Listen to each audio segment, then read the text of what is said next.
¿Qué tal? ¿Cómo les va? Muy pero buenas tardes. Bienvenidos a una nueva edición de Conexión Agro aquí en Ahora Play. Bueno, como cada viernes, tratando de llevarles nuevas alternativas y en realidad nuevos entrevistados, nuevos compromisos que tenemos con el campo y cosas para contarles, cosas que se vienen, cosas que están pasando y siempre con entrevistados que nos hacen las cosas mucho más fáciles y que obviamente también nos cuentan por dónde pasa el campo en este momento. Hoy nos visita Ricardo Bartosic, él es referente de lo que tiene que ver en post cosecha, en grano almacenado y demás, y nos vas a contar un poquito de todo eso del INTA y también de CONICET y lo saludamos. Ricardo, ¿cómo estás? ¿Bien? Hola Ariel, muy bien, muchas gracias por la invitación. Bueno, a ver, pensaba, ¿no? Post cosecha. Uno entiende un poco de la materia, pero siempre me gusta contarle a la gente por ahí que no es del palo, ¿qué es en realidad esto de post cosecha? Bueno, sí, vamos a resumirlo. Es todas las prácticas que uno hace para la conservación de grano desde que se cosecha hasta que se termina de usar. ¿En qué se puede terminar de usar un grano en un país, por ejemplo, como Argentina? Vos se lo podés dar de comer a los animales, sí, claro, si es una reserva forrajera. Puede procesarse en harina, si fuese trigo. Puede exportarse y salir por el puerto, ¿sí? Si bien la vida del grano sigue después de eso, digamos, pero como sistema hasta ahí llegamos, ¿no? Y después va el barco y va al otro destino y todo. Bueno, todas esas actividades que hay que hacer de secado, control de plagas, limpieza, monitoreo, gestión de la calidad, en ese periodo se llama post cosecha. A ver, para que se entienda, es mantener, digamos, el grano casi en las mismas condiciones de que salió de la planta. Correcto. ¿Sí? Acá hay algo interesante, ¿no? Porque dice, no podemos perder calidad en el almacenamiento. Es cierto, y es lo que tratamos, pero claro. Y lo interesante es esto: la máxima calidad de grano es cuando recién se terminó de independizar el granito de la planta madre, claro, en la planta todavía. De ahí en adelante, calidad va a perder. Claro. Lo que tenemos que hacer que esa pérdida de calidad sea la menor posible, casi imperceptible, ¿no? Pero ese es el trabajo nuestro, básicamente. Ya vamos a hablar del congreso que se viene, de Silo Bolsa, porque es una forma de almacenar grano que es bastante nuestra, porque nació acá en el sudeste. Pero a ver, ¿cómo está hoy, o cómo estamos en lo que tiene que ver en los manejos para el control de grano? En otra época trabajé en lo que tiene que ver casualmente con productos de grano almacenado y se trabajaba, no sé, con un órgano fosforado más un piretroide, con la famosa fosfina de lo que tiene que ver con el fosfuro de aluminio y demás. ¿Se sigue trabajando con lo mismo? ¿Han ido cambiando? Bien, bueno, sí, hay como todo campo tecnológico tiene sus cambios, tiene sus progresos. No son en ese ámbito específico que vos comentás, que se controle plagas, no hay tantas novedades desde el punto de vista de las cosas que se agregaron, de las herramientas que se agregaron. Sí hay novedades de las herramientas que se cayeron de los registros, claro, y no las podemos usar, ¿sí? Entonces cada vez tenemos, y ese es un tema muy importante que vos tocás, cada vez tenemos menos herramientas disponibles. Desde lo químico. Desde lo químico, exactamente. Por eso tenemos que hacer muchísimo esfuerzo para cuidarlas, las pocas que tenemos. Porque ¿qué es lo que pasa? Y creo que la gente lo va a entender muy bien. Todos sabemos que no podemos tomar antibióticos por cuenta nuestra, claro, de manera indiscriminada. ¿Por qué? Porque podemos generar resistencia en las bacterias. Y cuando realmente alguien necesite del antibiótico para controlar una infección, las bacterias pueden haber adquirido resistencia, sí, claro, ¿no? Bueno, lo mismo ocurre con los insectos. Si usamos indiscriminadamente insecticidas o una insecticida, lo que estamos haciendo desde el punto de vista biológico es seleccionar en la población por insectos resistentes. Entonces, ahí tenemos que hacer muchísimo trabajo e ir más hacia la prevención, claro, que hacia el control. De cualquier manera, y para aportarte a tu pregunta puntual, hubo ahora una nueva molécula, un nuevo lanzamiento que hacía muchos años no había, para post cosecha. ¿Por qué es importante? Porque te rompe esa resistencia que se había generado para otros productos, etcétera, etcétera. Claro. Pero tenemos mucho para hacer en la parte de prevención. Está muy bien, está muy bien. Y el manejo obviamente es importante, ¿no? Tema de aireación, tema de movimientos, trasilajes. Por supuesto.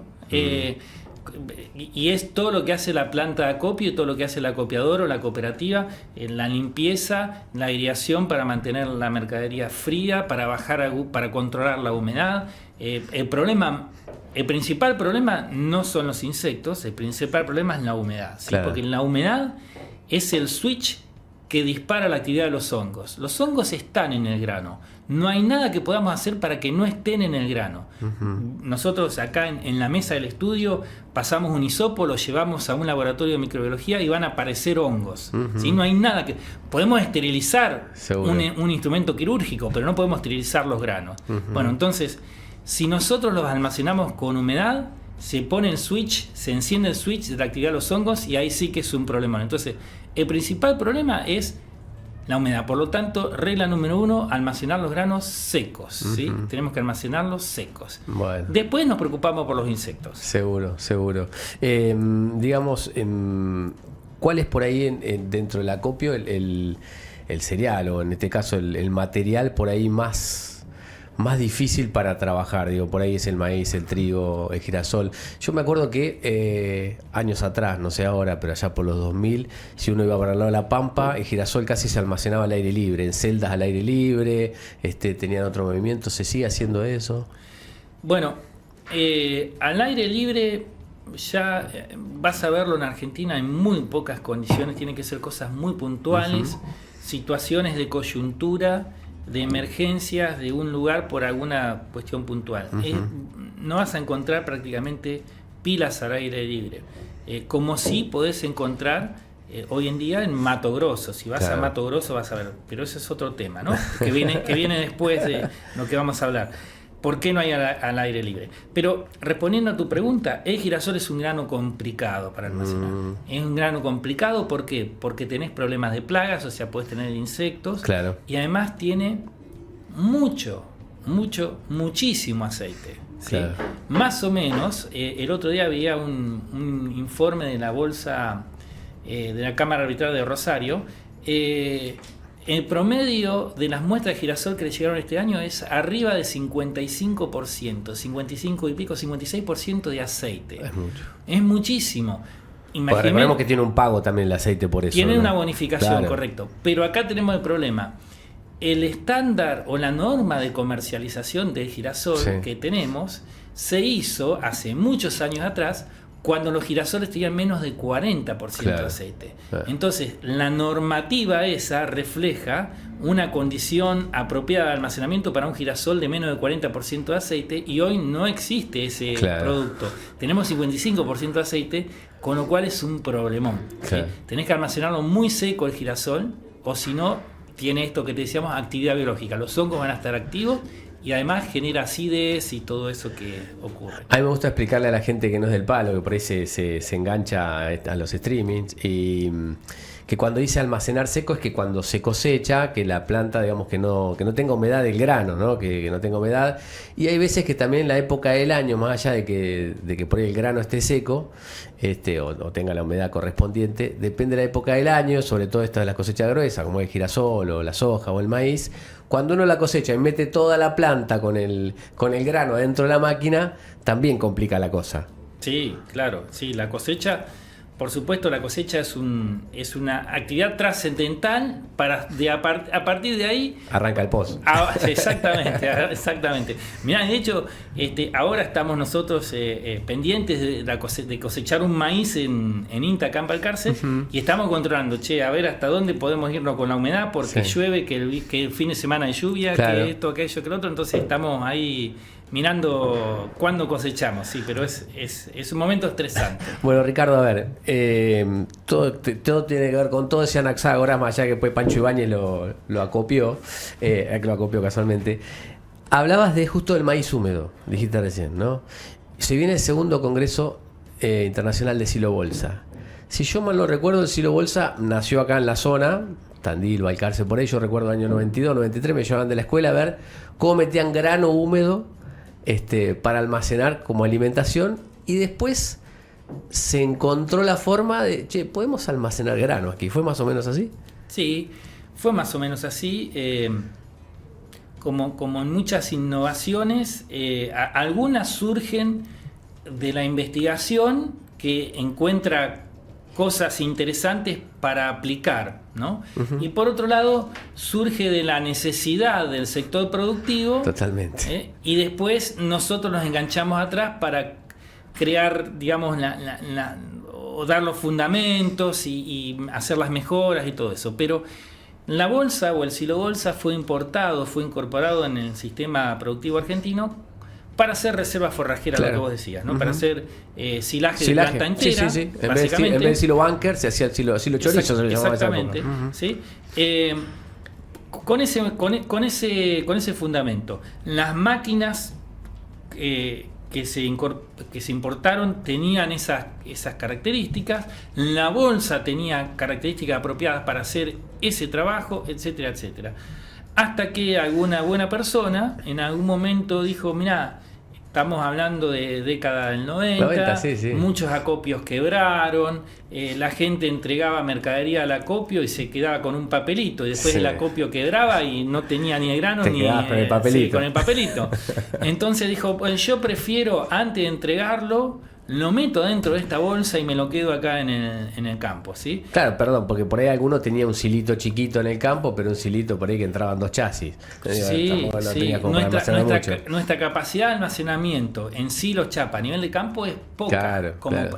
A nivel país, ¿no? Entonces la mayoría entregaban a la acopio. Claro. Y con todo esto, bueno, lo que pasó fue que, bueno, ¿por qué no metemos acá adentro? Y a ver qué pasa.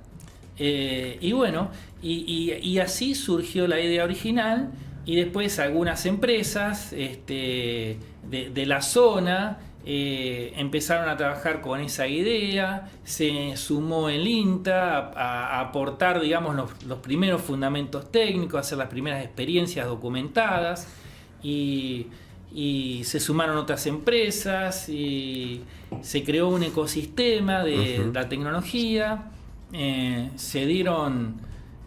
Después se hizo un convenio muy grande entre el INTA y todas las empresas de silobolsas, que entre ellas se mataban compitiendo, sí, claro. Pero se sentaron a una mesa técnica con el INTA durante casi 20 años, se dieron innumerables charlas, se generó cualquier cantidad de material, y hoy en día tenemos 50-55 millones de toneladas cada año almacenadas de grano en silobolsa. ¿Sí? Ahora, mientras vos hablabas, pensaba, porque hablábamos recién por ahí de las formas mecánicas de poder controlar cuando uno tiene una planta de acopio, digamos, para mantener la humedad, que no levante temperatura, que no aparezcan estos microorganismos. ¿Cómo hago dentro de un silobolsa? Porque no tengo aireadores, claro. No puedo moverlo, está ahí, solamente lo muevo cuando lo abro para subirlo del camión. Correcto. ¿Qué es lo que tengo a mano como productor como para poder mantener ese producto siempre en constante, bien, de la misma manera? Bien, bueno, y ese es un tema, ¿no? Una planta de acopio es una inversión mucho más grande, sí, y claro. El manejo es mucho más complejo, pero te permite mezclar, te permite acondicionar. Acondicionar sería, está húmedo lo seco, está caliente lo enfrío, está sucio lo limpio, ¿sí? Eso es acondicionar la mercadería. Cuando vos metés la mercadería, el grano en la bolsa, en el campo, no tenés ninguna de esas posibilidades. Claro. Entonces, punto número 1, el productor tiene que reconocer cuáles son los límites de la tecnología. ¿Sí? Sí. Vos decís, para la gente que no sabe, un maíz seco desde el punto de vista de una buena conservación se considera 14,5 de humedad. O sea, tiene 14, de 1000 kilos, 140 kilos, 145 kilos van a ser agua, ¿no? Eso es lo que quiere decir seco, desde el punto de vista... Eso hay que decirle a la gente que se mete en un aparato que se llama higrómetro, que uno mide la humedad, y que si está acorde a esa temperatura, de ahí digamos, esa humedad, de ahí para abajo, lo trabajamos, de ahí para arriba paramos la máquina. Sí, digamos... Más o menos, como teoría, para que entienda, digamos, la gente. ¿No? Para que entienda, sí. Exactamente. Es lo que se debe hacer. Es lo que se debería hacer. Bueno, por supuesto, vos podés... Después hay problemas, no sé, con este invierno tan lluvioso, claro, que hemos tenido. Días, ¿sí? Cortos. Vos tenés, el maíz está a 16% de humedad y no se va a secar más, y vos ves que el fin de o 2 días te viene lluvia de vuelta y se va a volver a mojar y va a llegar a 18, 19 de vuelta y otra vez se te están cayendo las plantas y sí, todo claro, eso. se entrega. Entonces vos decís, bueno, ¿qué hago? Bueno, cosecho y embolso a 16, 17, ¿podés? Sí, podés. Pero vos tenés que saber que no es lo mismo que a 14 humedad. No esperes hasta febrero a venderlo. Sí, tenés que venderlo al toque, digamos. Exactamente. Sí, esas son las cosas que... Pero sí tiene algo la bolsa, que es importante que se sepa, porque es distintivo de esta tecnología. Que es, la bolsa en sí es una cubierta plástica de 230 micrones de espesor. Es un plástico, es un polietileno de 230 micrones de espesor. Parece muy finito, pero... es suficiente ese espesor para crear una barrera al paso de los gases, ¿no? Gases, en el aire tenemos gases. Sí, claro. Tenemos oxígeno, tenemos dióxido de carbono, muy poquitito, y tenemos nitrógeno. Pero acá el que importa es el oxígeno. Claro. ¿Sí? Entonces, te voy siguiendo. Tenemos adentro de la bolsa el grano almacenado, ¿sí? Y entre los granos hay aire también. Sí, claro. Más o menos el 40% del volumen de la bolsa, de un silo, de una celda, lo que sea, va a ser aire. Aire intergranario. El que está en intersticio entre grano y grano. Exactamente. Y ese aire tiene oxígeno, claro, ¿no? Y el oxígeno es el motor de la actividad biológica. Los hongos necesitan, la mayoría de los hongos necesitan oxígeno. Los insectos necesitan oxígeno. ¿Qué pasa? La actividad biológica, si está la mercadería húmeda, los hongos se van a consumir el oxígeno. Y como la cubierta plástica esta no deja que pasen gases de afuera hacia adentro, el oxígeno que se consume no es reemplazado por el oxígeno ambiente. Entonces, si yo tengo mercadería relativamente húmeda, muy rápido, si yo mido, y de hecho es lo que hacemos, medimos la concentración de gases ahí adentro, voy a ver que el oxígeno se puede llegar a hacer hasta cero, se cae a cero. Y ahí no es que no pasa más nada, pero todo se desacelera. Los insectos no son un problema en esa condición, se mueren, no pueden vivir sin oxígeno. ¿Y no prolifera ningún anaeróbico? Y ahí depende de la humedad. Empezamos a hilar finito. Si está relativamente seco, ¿sí? No, porque los anaeróbicos necesitan alta humedad para estar activos. Por eso hay una banda de almacenamiento que es peligrosa, ¿sí? Si vos te vas a almacenar maíz, ponenle 22-23% humedad para arriba, no hay problema porque los anaeróbicos ahí están activos, pero van a generar ácido láctico, ácido acético y se forma el ensilado, lo que le decimos. Como hacer chucrut, básicamente. Sí. Haces un guiso.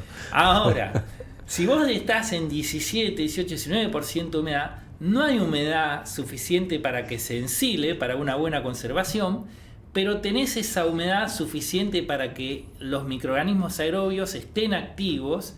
Y para manejarlo ese tiempito, decir, bueno, lo vendo rápido. Venderlo rápido, exactamente. ¿Sí? Así que ahí empezamos a hilar más finito. Pero la bolsa es hermético, es un sistema de almacenamiento hermético y esa es la gran ventaja de la bolsa. Bien. Vos podés haber escuchado, se incendió un silo con girasol, se incendió una celda con maní o con soja, un silo de soja. Por este proceso, la actividad biológica, la respiración, genera calor, el oxígeno que se consume es reemplazado por el oxígeno de afuera, genera más calor, más respiración y termina un incendio. En un silo bolsa se puede dañar la mercadería, pero jamás se va a incendiar. ¿Por qué? Porque el oxígeno es, una vez que se consume, no puede ser reemplazado por el oxígeno exterior. O sea, tenemos daño, pero no tenemos catástrofe, para decirlo de alguna manera. A ver, entonces, en lo que tiene que ver por ahí con algún tipo de producto que yo pueda aplicarle, digamos, al silo bolsa, pensaba que si hay aire adentro, por ejemplo, sí puedo trabajar con una fofina metiéndola con un calador.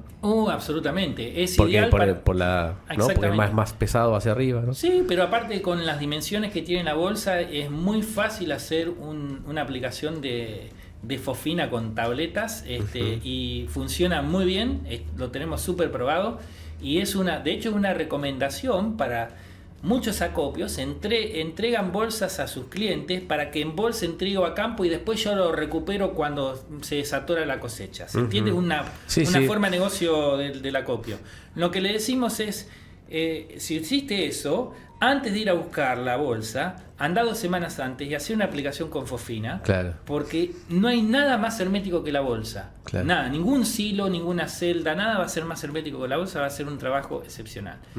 Y la otra ventaja de la bolsa, que lo hemos hecho también, vos podés hacer tratamiento de orgánicos. Podés inyectar dióxido de carbono, por ejemplo, y hacer un tratamiento de productos orgánicos. Claro. Y eso es fantástico la bolsa, porque hacer un tratamiento de orgánicos en un silo es extremadamente caro. Claro. En la bolsa la hermeticidad la tenés Siempre. naturalmente. Claro. Bueno, con todo esto, imagino que todo esto y mucho más se viene en este segundo congreso internacional que va a ser aquí en Balcarce, mediados de octubre. 15, 16 y 17 de octubre. Bien, contame un poco cómo viene eso y qué es lo, no me lo spoilees todo, pero aproximadamente cuáles son los temas. Imagino que estos, ¿no? Y qué más. Sí, bueno, básicamente lo que vamos a hacer es tratar de darle a la gente que viene, primero, el ABC del almacenamiento de Zero Bolsa para almacenarlo con todas las posibilidades de que vos hagas, que no tengas pérdidas, minimizar las pérdidas, ¿no? Que todavía hay gente que hace muy bien, pero todavía podemos ver que hay gente que no hace las cosas tan bien. Entonces, repasar esos conceptos básicos y elementales. Después, mostrar todas las novedades tecnológicas. Vamos a hablar sobre control de plagas, vienen expertos. Te iba a preguntar eso, ¿qué hacemos con los peludos, con los jabalí, con todas esas cosas que... Va a haber un panel sobre manejo de fauna autóctona. Sí, autóctona, peludos, roedores, pájaros, ¿sí? Va a haber un panel con gente que se especializa en el tema. Va a haber un panel sobre control de plagas. Vamos a hablar sobre todas las innovaciones en maquinarias. Vamos a hablar sobre plásticos y reciclado, ¿sí? Todas las posibilidades de reciclado de plástico, todo lo que tiene que ver con la parte económica, cómo estimar tus costos. Una charla muy interesante de un economista que va a mostrar cuál fue el impacto de la tecnología de Zero Bolsa para Argentina a nivel macro, de nuestra macroeconomía. Porque es algo que exportamos también, ¿no? Digamos, el conocimiento, sí, sobre todo la maquinaria, pues la maquinaria la inventamos acá, digamos, hasta la sacadora, ¿no? Todo lo que es la tecnología para manejar granos secos en Zero Bolsa se desarrolló básicamente en Argentina, ¿sí? Pero el impacto económico que yo me refería es cuál es el beneficio que ha tenido para el sistema de la poscosecha en cuanto a eficiencia, etcétera, etcétera, etcétera, haber incorporado el Zero Bolsa. Sí, porque uno entiende que cuando en plena cosecha no puede hacer esperar la máquina para que venga el camión y el camión por ahí no viene, bueno, ensilás. También digo, se han ganado en velocidades, ¿no? Porque antes era medio lento, decir, bueno, voy ensilando para que estoy embolsando, va más lento. No, terrible. Hoy en día para los cosecheros el mejor aliado es la bolsa, porque no para nunca la máquina, para nunca. ¿Sí? La máquina se traga lo que vos le tires. Hay algunas imágenes de dos tolvas tirando a 150 toneladas hora a la vez en una embolsadora, y la embolsadora va caminando, es impresionante. Desde el punto de vista logístico es una herramienta impresionante. ¿Sí? Sí. Bueno, ¿y qué más hay? Te corté. Bien, me encanta cortar a la gente. No hay problema. Mira, va a haber 2 días de charlas. Sí. Charlas, mesas redondas, desde las 8:30 hasta las 5:30 de la tarde. Y el tercer día va a ser una dinámica a campo, donde vamos a mostrar toda la tecnología de Zero Bolsa en acción: embolsado, extracción, monitoreo, fumigación, control de plagas, test de hermeticidad, sellado, diferentes máquinas embolsadoras, extractoras, todo lo que hay sobre tecnología de Zero Bolsa. Ahí va a estar en la dinámica mostrándose.